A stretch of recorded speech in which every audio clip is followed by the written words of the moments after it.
तो एक बार फिर से स्वागत है आप सबका मेरे यूट्यूब चैनल में। यार मेरे चैनल की ना रेटिंग गिर रही है, तो प्लीज़ आप लोग ज़्यादा से ज़्यादा लाइक और शेयर करें और सब्सक्राइब करें और ज़्यादा से ज़्यादा कमेंट करके बताएं कि मेरी वीडियो आप लोगों को कैसी लगती है, कहानी कैसी थी, इसमें क्या बदलाव करने चाहिए, किस मोड़ की तरफ मुझे कहानी को मोड़ना चाहिए। तभी मुझे पता चलेगा कि आप लोगों को कहानी अच्छी लग रही है या नहीं लग रही है। तो प्लीज़ मुझे ज़्यादा से ज़्यादा सपोर्ट करें। तो चलिए हम अपनी कहानी शुरू करते हैं।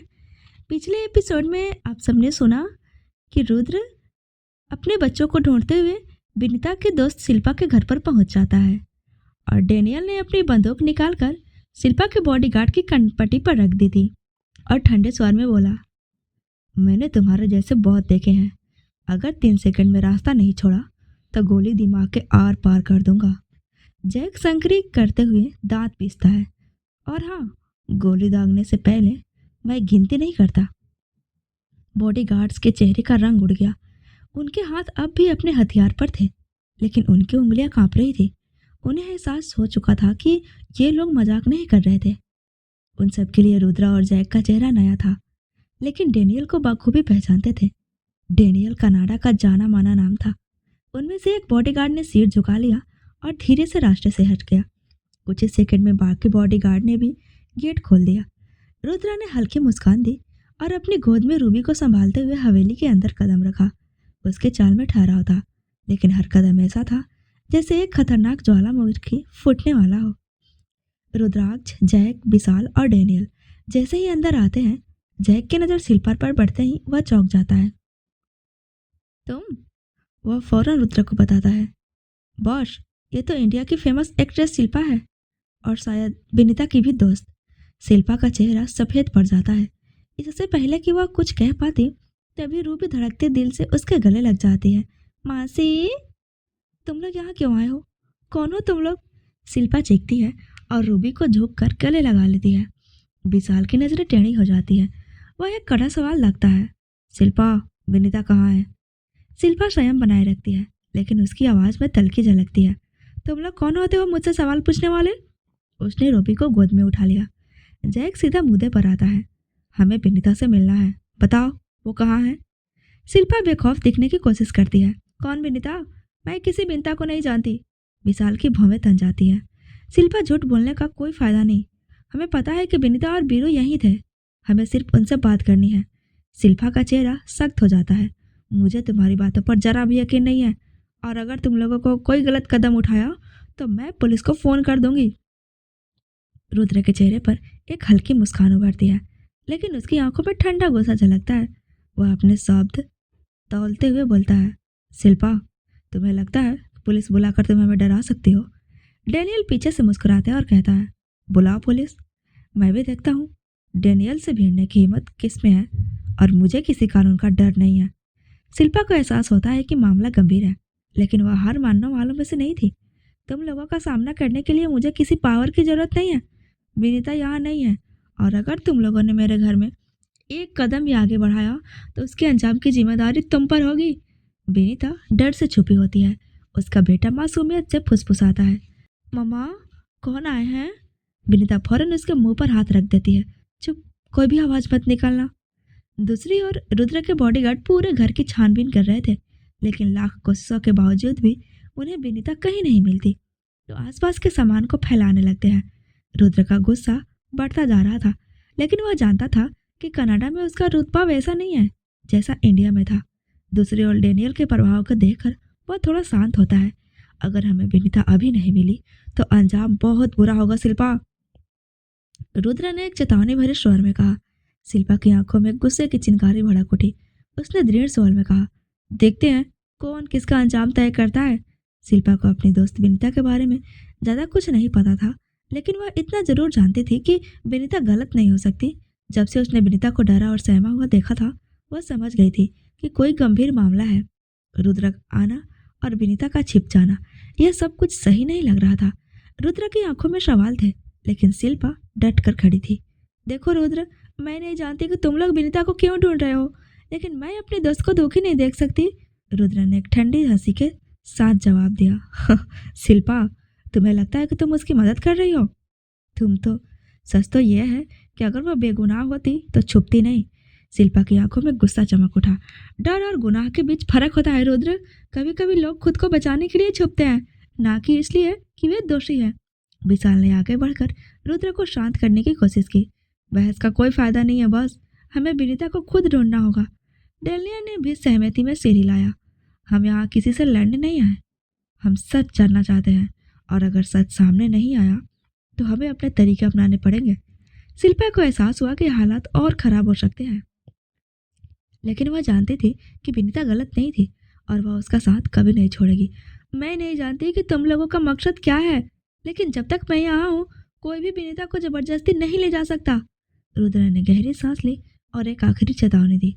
अगर वो बेगुनाह है तो खुद सामने आकर अपनी बात रखे, वरना इसे सिपाने की सजा सिर्फ उसे नहीं बल्कि तुम्हें भी मिलेगी। उसने शिल्पा के गोद से रूबी को लिया और वे लोग जाने के लिए पीछे मुड़े।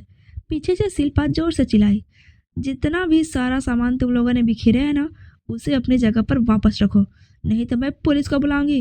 रुद्र जैक को वही छोड़ देता है और डेनियल को साथ लेकर कुछ बॉडीगार्ड के साथ निकल जाता है।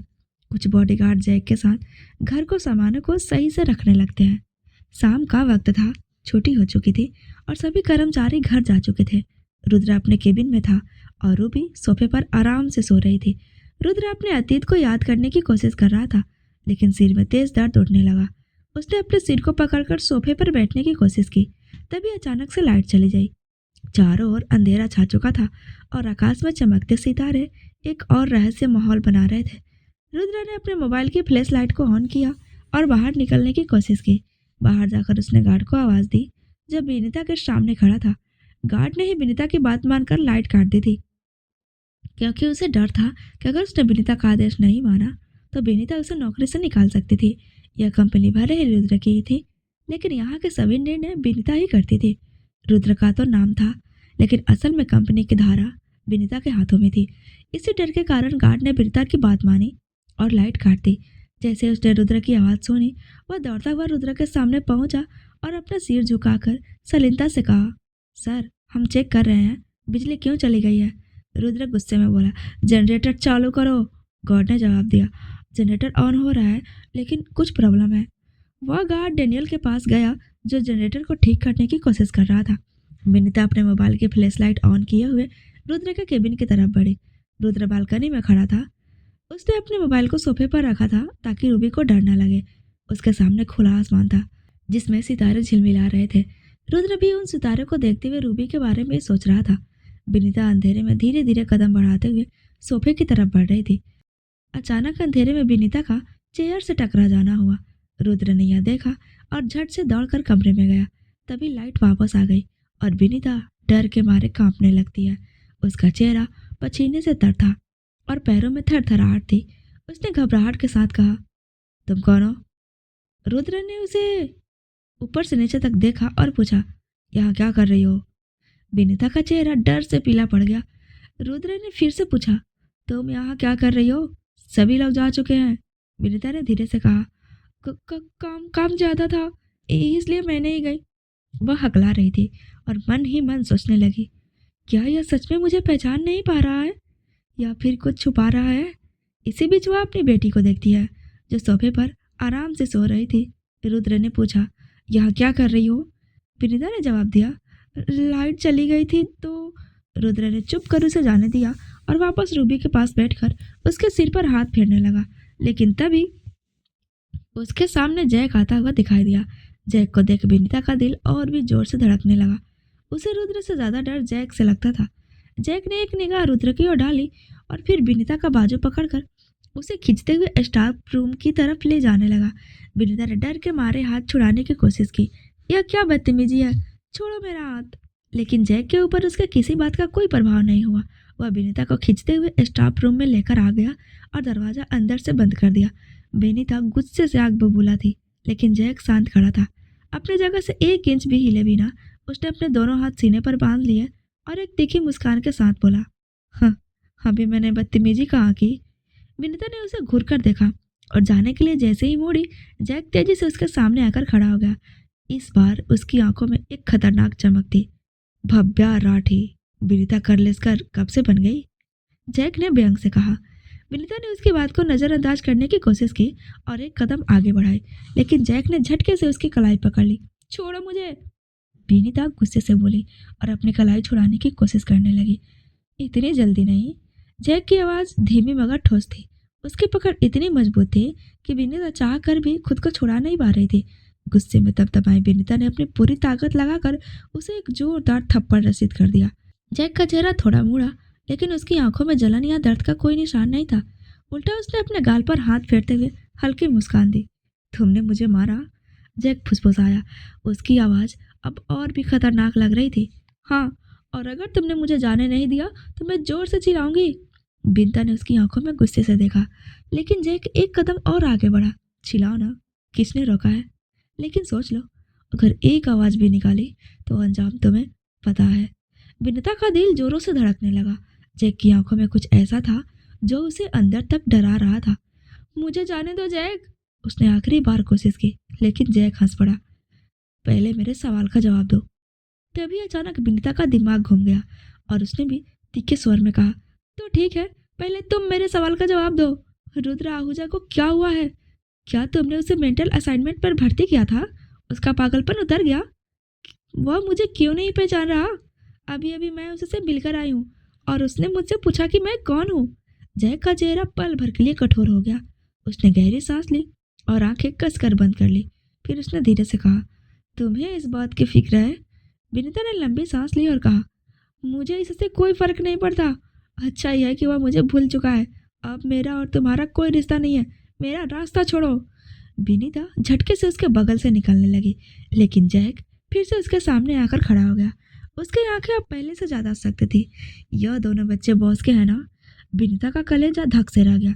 उसकी सांसें तेज हो गई। क्या मतलब है? तो तुम्हारा दो बच्चे? जैक ने एक क्रूर मुस्कान के साथ उसकी आंखों में देखा। तुम्हें लगता है कि हमें कुछ नहीं पता? अब विनीता का धैर्य जवाब देने लगा। देखो जैक, यह खेल खत्म हो चुका है। अब विनीता को वहां एक पल भी ठहरना गंवारा नहीं था। उसने पूरी ताकत से जैक को धक्का दिया और दरवाजे की तरफ भागी। तभी जैक का फोन बजने लगा। उसने फोन उठाकर कहा, हाँ साहिल। दूसरी तरफ से साहिल अग्रवाल की आवाज आई। जैक ने गहरी सांस ली और फोन पर ध्यान देने लगा, लेकिन तभी विनीता इस मौके का फायदा उठाकर तेजी से बाहर निकल गई। इधर विनीता एक बार फिर से रुद्र के केबिन के दरवाजे पर खड़ी थी। रुद्र को एहसास हुआ कि कोई दरवाजे पर खड़ा है। तभी उसने दरवाजे की तरफ देखा। वहां विनीता थी। वही चेहरा, वही आंखें, वही अजीब सी घबराहट जो पहले भी थी। तुम यहाँ क्या कर रही हो? विनीता ने मुस्कुराने की कोशिश की, लेकिन उसकी मुस्कुराहट एक अजीब सी बनावट लग रही थी। मुझे डर लग रहा था, सोचा यहीं बैठकर काम कर लूं, उसने हल्के अंदाज में कहा। रुद्र ने उसे कुछ सेकंड तक घूरा, लेकिन उसने ज्यादा ध्यान नहीं दिया और अपने काम में लग गया। विनीता वहीं बैठ गई। उसने अपना बैग खोला, उसमें से कुछ डॉक्यूमेंट निकाले और पढ़ने का नाटक करने लगी, लेकिन उसका ध्यान उन पेपर्स पर नहीं था। उसकी नजरें दरवाजे पर थी। बस सही वक्त का इंतजार था। उसे अपनी बेटी को लेकर निकलना था और वह चाहती थी कि रुद्र यहाँ से चला जाए। रुद्र की लैपटॉप स्क्रीन पर अचानक वीडियो कॉल पॉप हुआ। उसने कॉल उठाया। स्क्रीन पर एक 11 साल की बच्ची थी, धानी।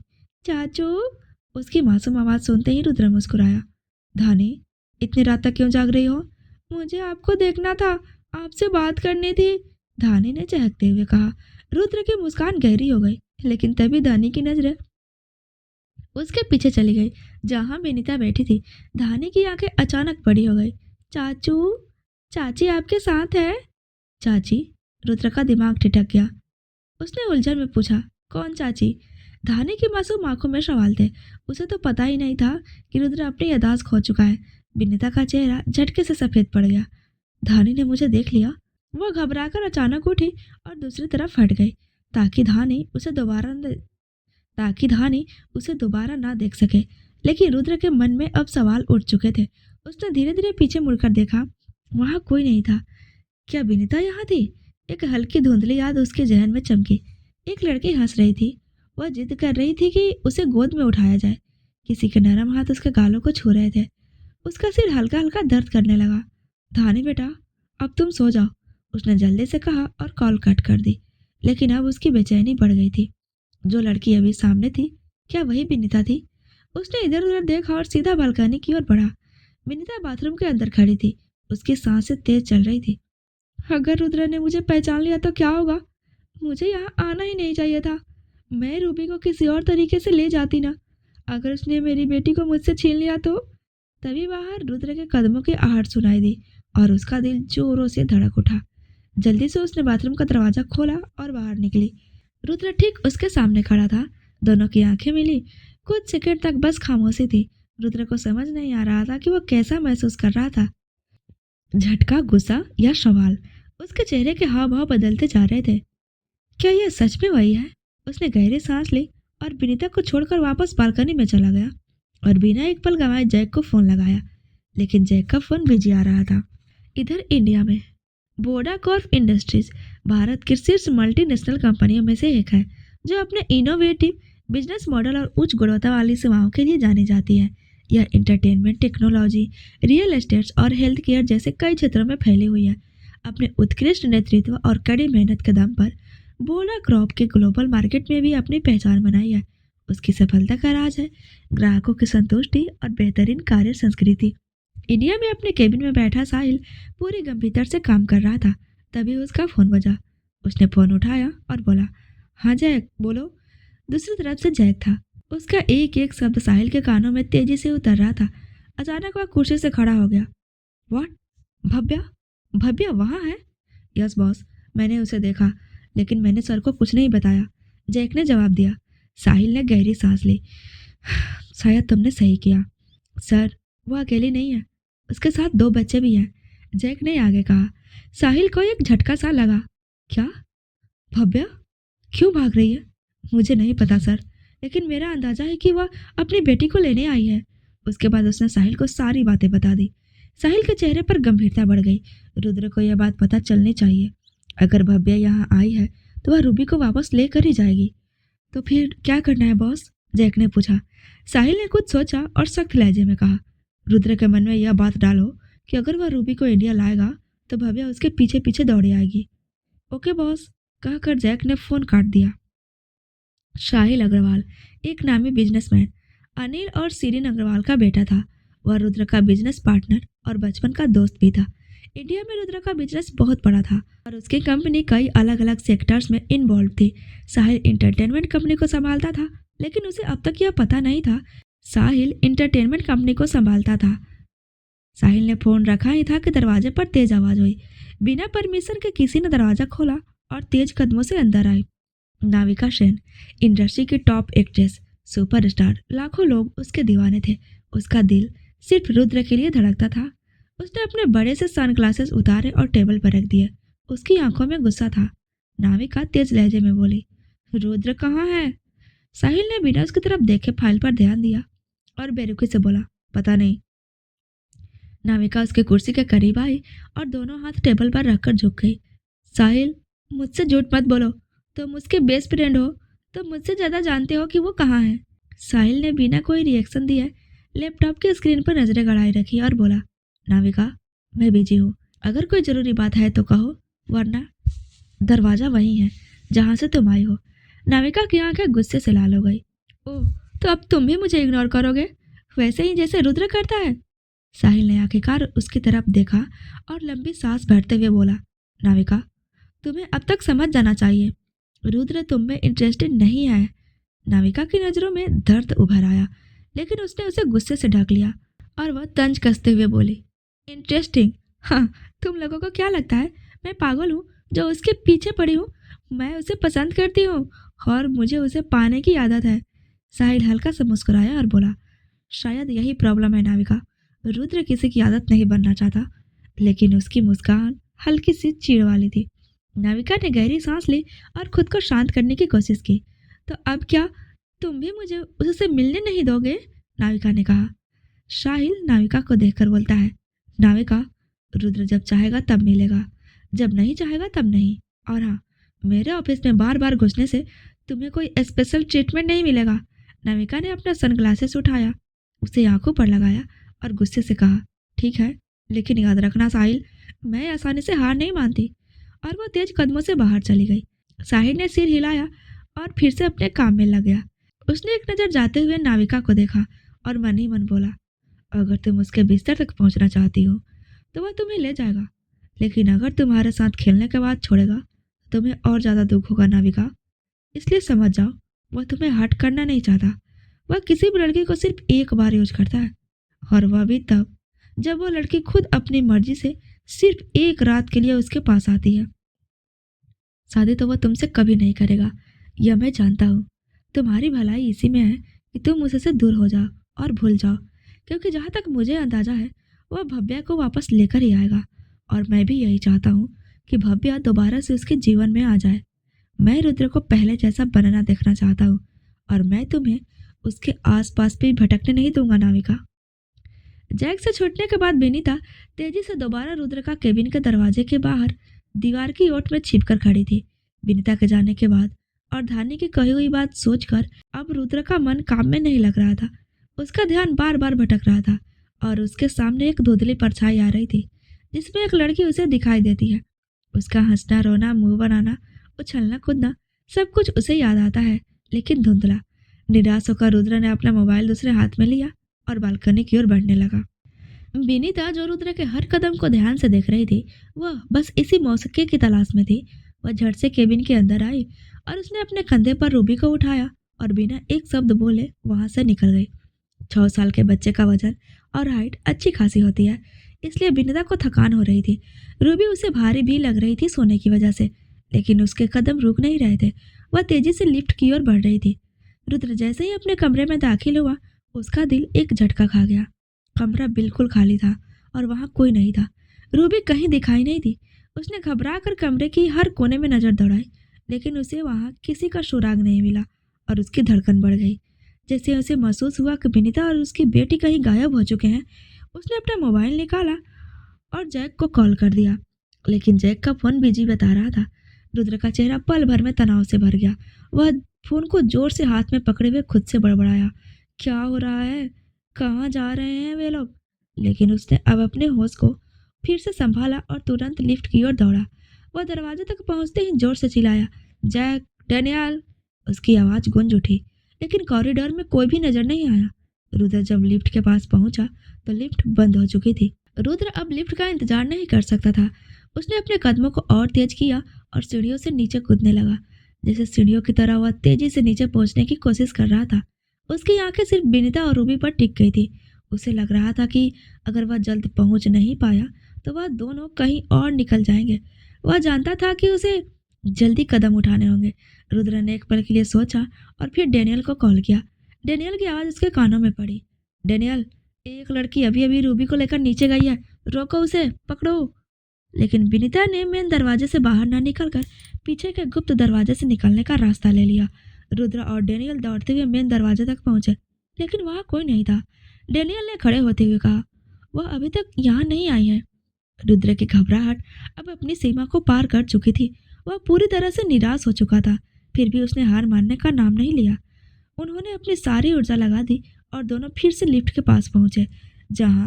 वहां लिफ्ट का दरवाजा बंद था, लेकिन विनीता और उसकी बेटी कहीं नजर नहीं आ रही थी।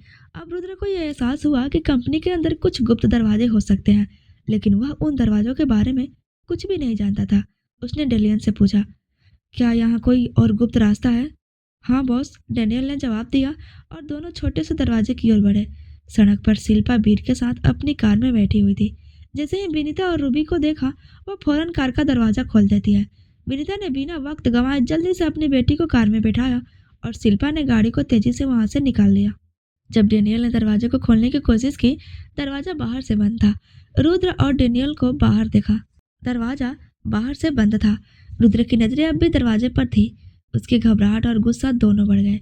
वह यही सोच रहा था कि क्या विनीता इतनी चुपके से निकल सकती है और उसे पता भी नहीं चला। शहर की सुनसान सड़क रात के सन्नाटे को और गहरा कर रही थी। गाड़ियों के हॉर्न और सड़क पर दौड़ती लाइट्स के अलावा वहां कोई आवाज नहीं था। शिल्पा की गाड़ी पूरी रफ्तार से भाग रही थी। उसके हाथों की पकड़ स्टीयरिंग पर मजबूत थी। पीछे सीट पर विनीता, रूबी और वीर थे। विनीता डरी हुई थी, लेकिन तभी गाड़ी अचानक जोर से झटके से रुक गई। क्या हुआ? विनीता ने घबरा कर पूछा। शिल्पा के चेहरे पर घबराहट फैल गई थी। उसने सामने देखा और उसका दिल एक पल के लिए थम गया। रुद्र! रुद्र अपनी कार से उतरा और तेज कदमों से शिल्पा की गाड़ी की तरफ बढ़ा। उसके साथ उसके कुछ आदमी भी थे जिन्होंने गाड़ी को तीनों तरफ से घेर लिया था। गाड़ी से बाहर निकलो विनीता। रुद्र की आवाज में ऐसा गुस्सा था जो अंधेरी रात को भी कमा सकता था। शिल्पा ने घबरा कर विनीता की ओर देखा। अब क्या करें? कुछ मत बोलो और गाड़ी का दरवाजे मत खोलो, विनीता ने धीरे से कहा। लेकिन उसके शब्द वीर ने सुन लिए थे। क्यों नहीं खोलने दो? वीर ने गुस्से में कहा। ये कौन होते हैं हमें रोकने वाले? रुद्र का धैर्य अब जवाब दे रहा था। उसने जोर से गाड़ी के शीशे पर हाथ मारा। दरवाजा खोलो विनीता। उसकी आवाज सुनते ही रूबी की नींद टूट गई।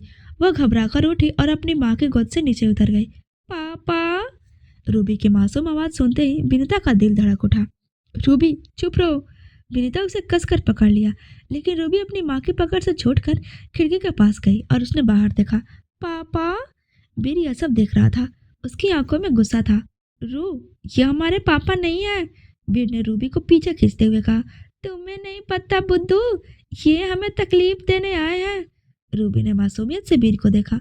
नहीं वीरू भैया, ये पापा हैं, देखो। रुद्र का चेहरा गंभीर हो गया। वीर, मैं तुम्हारा पापा हूँ। वीर ने उसकी तरफ एक नफरत भरी नजर डाली। मेरे पापा मर चुके हैं, मेरे पापा हमें कभी छोड़कर नहीं जाते। रुद्र का दिल चिर गया था यह सब सुनकर। मॉम, ये आदमी कौन है? वीर ने अचानक विनीता से पूछा। विनीता ने कुछ नहीं कहा। उसकी आंखों में आंसू थे, लेकिन वह कुछ बोलने की हिम्मत नहीं कर पाई। ये आदमी तुम्हारे पापा हैं वीर, रूबी ने कहा। रुद्र ने गहरी सांस ली और वीर की तरफ एक हाथ बढ़ाया। वीर, मैं तुम्हें कुछ नहीं कहूंगा, लेकिन रूबी को मेरी गोद में आने दो। लेकिन वीर बीच में आ गया और अपनी बहन को पीछे धकेल दिया। रूबी, अंदर बैठो, हम इस आदमी के साथ नहीं जाएंगे। शिल्पा ने गाड़ी का इंजन चालू कर दिया। अब क्या करे विनीता? विनीता की आंखें एक पल के लिए रुद्र से मिली, फिर उसने वीर और रूबी को गले लगाया। शिल्पा चलो। रुद्र ने गाड़ी के दरवाजे को पकड़ने की कोशिश की, लेकिन गाड़ी स्पीड पकड़ चुकी थी। शिल्पा के गाड़ी के आगे दो बॉडीगार्ड आकर खड़े हो गए, लेकिन अभी वह कुछ कहे थी तभी शिल्पा ने उन्हें टक्कर मार दी। रुद्र बस सड़क के बीच खड़ा देखता रहा। उसके अपने बच्चे उससे दूर जा रहे थे।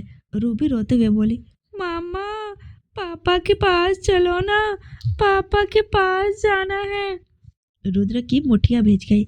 यह खत्म नहीं हुआ है विनीता, अब तुम्हें मेरे सवालों का जवाब देना ही होगा। वह जल्दी से गाड़ी के अंदर बैठा और डेनियल ने गाड़ी स्टार्ट कर दिया। सुनसान सड़क पर रुद्र की कार गति पकड़ चुकी थी। उसके चेहरे पर गुस्से और बेचैनी का मिला जुला भाव था। उसकी आंखों में एक ही चीज थी, अपनी बेटी को वापस पाना। शिल्पा की कार आगे थी, लेकिन रुद्र ने स्पीड बढ़ाने को कहा। वह जानता था कि इस बार विनीता को रोकना ही होगा। शिल्पा की गाड़ी जैसे ही मोड़ पर मुड़ी, रुद्र की कार उसके आगे आकर खड़ी हो गई। ध्यान से, विनीता ने घबरा कर चिल्लाया, लेकिन तब तक देर हो चुकी थी। शिल्पा ने अचानक से ब्रेक मारा और गाड़ी एक झटके से रुक गई। रुक जाओ विनीता। रुद्र गाड़ी से उतरा और तेजी से उनकी ओर बढ़ा। नहीं, विनीता ने वीरू को कसकर पकड़ लिया, लेकिन रुद्र को कोई देरी नहीं करनी थी। उसने एक ही झटके में गाड़ी का दरवाजा खोला और रूबी दौड़कर उसके पास आ गई। पापा। रुद्र ने झुककर रूबी को अपनी बाहों में भर लिया। उसके अंदर जैसे कुछ टूट गया था, लेकिन दूसरी ओर वीर अभी भी वहीं खड़ा था। वीर, आओ मेरे पास, रुद्र ने धीरे से कहा, लेकिन वीर पीछे हट गया। तुम मेरे पापा नहीं हो। वीर की आवाज में गुस्सा और दर्द था। विनीता को लगा कि अब कुछ भी नियंत्रण में नहीं है। उसने तुरंत वीर को गोद में उठाया और पीछे हटने लगी। रूबी पहले ही रुद्र के गोद में चढ़ चुकी थी। रुद्र ने रूबी को जय के गोद में दिया और अपने कदम धीरे धीरे विनीता की तरफ बढ़ाने लगा। विनीता, भागने की जरूरत नहीं है, तुम्हें मुझसे डरने की जरूरत नहीं है। रुद्र, हमें जाने दो। विनीता की आंखों में आंसू थे। रुद्र ने आगे बढ़कर अचानक विनीता की कमर कसकर पकड़ ली और उसे अपनी ओर खींच लिया। अब उन दोनों के बीच वीर था। वीर को गुस्सा आ गया। उसने रुद्र के सीने पर जोर से मुक्का मारा। हमें छोड़ दो, हमें तुम्हारी कोई जरूरत नहीं। रुद्र को झटका लगा, लेकिन उसने विनीता की पकड़ नहीं छोड़ी। वीर, मैं तुम्हारा पापा हूँ, मैं तुम्हें छोड़कर कभी नहीं जाऊंगा। झूठ, अगर तुम मेरे पापा होते तो हमें छोड़कर कभी नहीं जाते। वीर की आंखों में आंसू थे, लेकिन उसकी जीत में कोई कमी नहीं थी। रूबी मासूम और भोली थी, वहीं वीर समझदार और अपनी उम्र से पहले बड़ा हो गया था। वह हमेशा अपने मामा को प्रोटेक्ट करता था। रुद्र ने जबरदस्ती विनीता की गोद से वीर को अपने गोद में लिया। विनीता को दो बॉडीगार्डों ने पीछे से पकड़ लिया। वीर छटपटा रहा था, लेकिन रुद्र के आगे उसकी एक न चली। उसने वीर को अपनी गाड़ी में बिठाया और दरवाजा लॉक कर दिया। वहीं दूसरी ओर डेनियल ने शिल्पा को रोका हुआ था। छोड़ो मुझे, शिल्पा छटपटाने लगी। तुम कहीं नहीं जा रही हो, डेनियल ने सख्ती से कहा। विनीता को रोता देख रूबी रोने लगी। पापा, मामा को छोड़ दो प्लीज। वह जैक के गोद से नीचे उतरी और जाकर रुद्र के पैरों को कसकर पकड़ लिया। रुद्र ने उसे प्यार से गोद में उठाया और बोला, बेटा, हम आपके मामा को अपने साथ लेकर जाएंगे। लेकिन वह नहीं जा रही है। रूबी झट से नीचे उतरी और विनीता के पास चली गई। दोनों बॉडीगार्ड ने विनीता को छोड़ दिया था। रुद्र देख रहा था कि उसकी बेटी दोनों के बीच में उलझ चुकी थी। उसे अपने पापा के साथ भी रहना था और अपने माँ के साथ भी, लेकिन उसका बेटा सिर्फ उसे माँ चाहिए। विनीता रूबी को वापस से अपने गोद में ले लिया। रूबी अपने माँ के आंसू पोंछते हुए बोली, मामा प्लीज पापा के साथ चलो ना, उनके पास बहुत बड़ा घर है, हम सब साथ में रहेंगे, वह हमारा ख्याल रखेंगे। शिल्पा ने पूरी ताकत लगाकर खुद को छुड़ाने की कोशिश की, लेकिन डेनियल की पकड़ मजबूत थी। रुद्र, उसे जाने दो, शिल्पा चिल्लाई। रुद्र का ध्यान शिल्पा की ओर गया। वह अपने लंबे कदम बढ़ते हुए विनीता के पास चला गया और उसके बाजू को पकड़ते हुए बोला, विनीता, एक बार सच बोल दो, क्या वीर मेरा बेटा नहीं है? विनीता ने उसकी आंखों में देखा। उसके अंदर तूफान चल रहा था। जैक उसके पास आकर बोलता है, देखो, यहाँ इस तरह रात में सड़क पर लड़ने से कुछ नहीं होगा। हम बैठ कर बातें करते हैं ना, चलो हमारे साथ। तुम्हें तुम्हारे बच्चों से कोई भी दूर नहीं करेगा। बस कुछ सवाल है जिसका जवाब चाहिए हमें। विनीता ने भी अब ज्यादा जिद नहीं किया। वीर गाड़ी में जोर जोर से शीशे पर मार रहा था।